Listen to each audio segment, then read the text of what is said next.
A red automobile stops in front of a bank in Atlanta, Georgia. Buddy, Darling, and Griff, together with their getaway driver Baby, are inside. While Baby plays bell bottoms, the bank robbers enter. The thieves return to the automobile a few seconds later.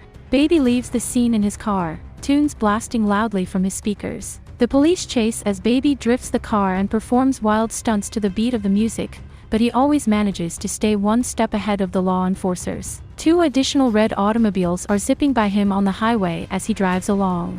Baby tricks the police and escapes while they're under the bridge, but he almost gets caught in an alley before Griff stops him. Just as Baby's song ends, he drives to a parking garage where he and the robbers switch cars and flee. Later, while listening to Harlem Shuffle by Bob and Earl, Baby takes a stroll to the coffee shop to grab some coffee for himself and the criminals. Doc, their boss, is meeting with them now. When Griff notices that Baby is always rocking out to tunes, he naturally wants to know why. Doc claims the tinnitus is the result of an accident he suffered as a child, and he listens to music to mask the constant humming. As much as Griff tries to scare Baby, the latter doesn't back down. The criminals separate, with Buddy warning Baby to ignore future calls from Document. Baby is told to disregard that advice by Doc. The man Baby is staying with is named Joseph, and he is a paraplegic and a deaf. He has stashed his portion of the loot away in a secret location. Through their sign language exchange, Joseph learns that Baby is involved in some dubious dealings.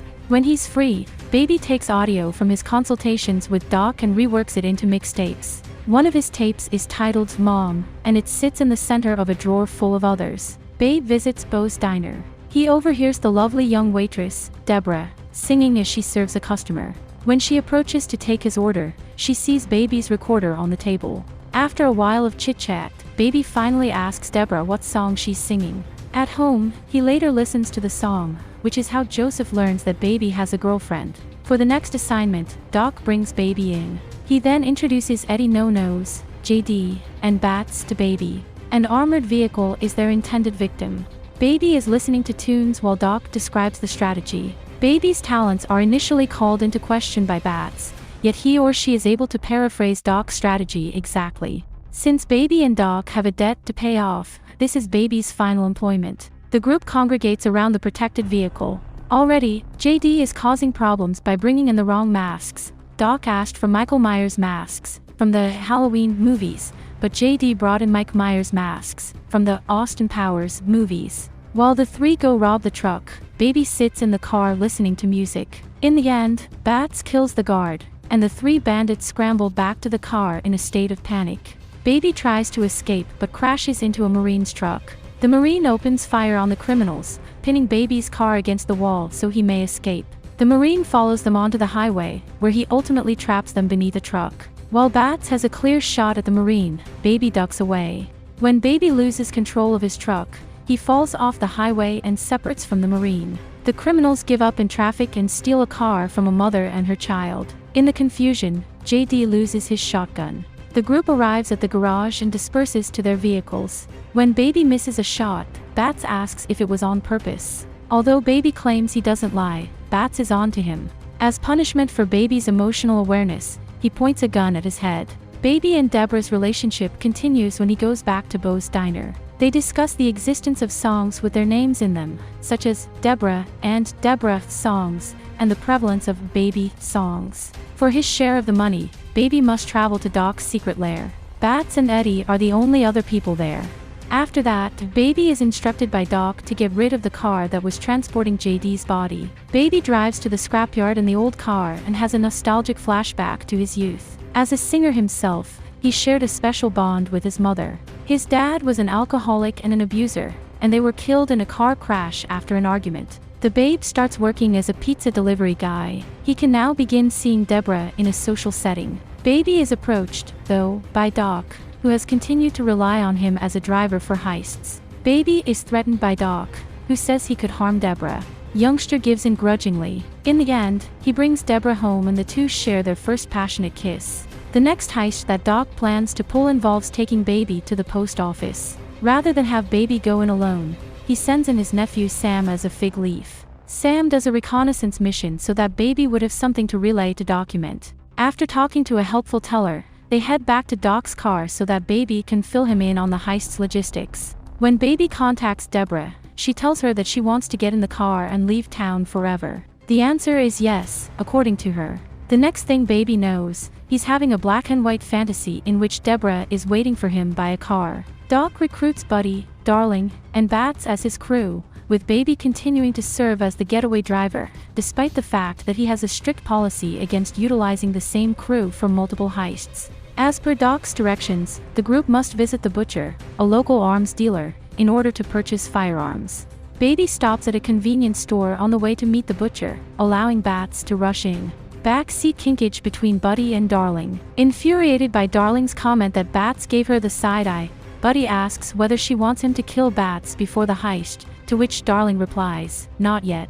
Bats then returns with a whole box of gum he has just taken. As planned, the group meets the butcher and his goons at a warehouse. The butcher displays his arsenal of weapons to the crew, which includes numerous firearms and even hand grenades. Bats deduces that the butcher and his henchmen are police after seeing the letters APD on the side of one of the weapons boxes. Bats shoots the butcher, starting a gunfight timed to button down Brass, Tequila. The crew eliminates most of the butcher's men, but Darling is wounded by gunfire.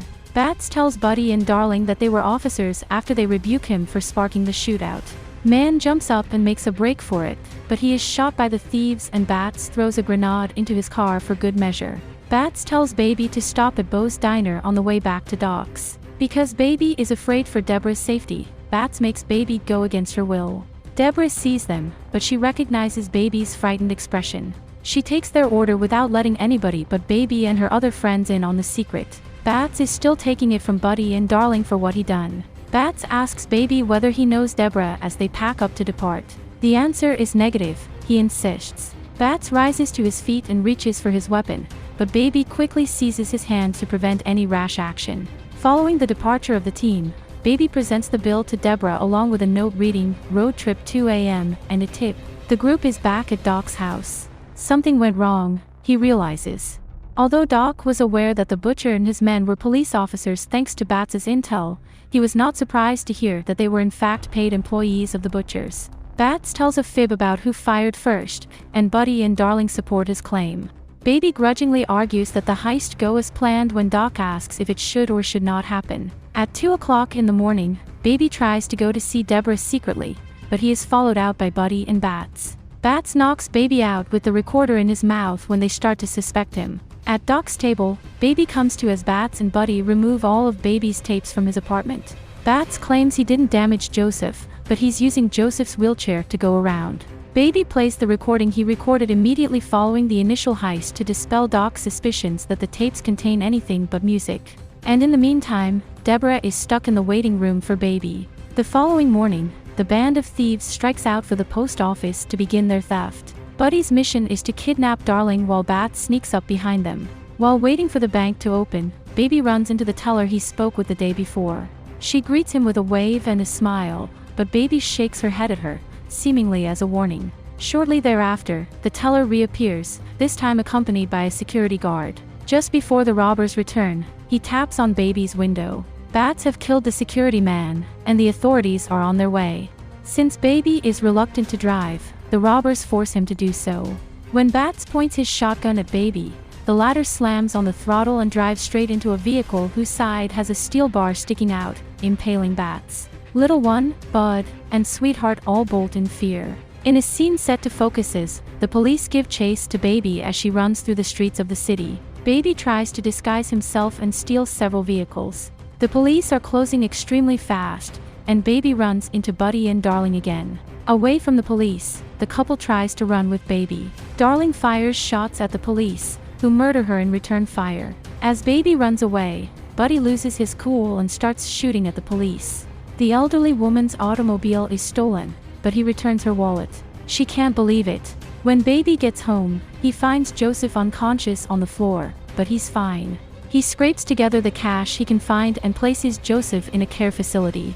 Baby tells Joseph he's sorry for not being able to keep his promise to protect him from harm. Baby takes off while the police are still on his trail. After hearing that Deborah is at Bo's, Baby rushes there to find her, but he is met by Buddy, who is sitting behind the counter, revolver in hand. Baby, he claims, should pay for killing Darling, and he even threatens Deborah if she doesn't. A police officer walks into the restaurant, but he has to use the loo. When Deborah's coworker comes out to see how she is doing, Buddy is momentarily distracted, and Baby takes advantage by shooting him in the chest and taking Deborah away. On the way to docks, they carjack 2 cigarette smokers and make off with the vehicle. When the officer comes to check on Buddy, he is immediately shot and killed by Buddy. Doc is ready to give up on Baby when Baby and Deborah show up, but Baby begs him to stay and offers to give him the proceeds from the heist. Doc gives in and agrees to let Baby take the money so that he and Deborah can get away. They exit the elevator to confront the butcher's armed men. Even though Doc is shot twice, he is still able to kill the 3 assailants.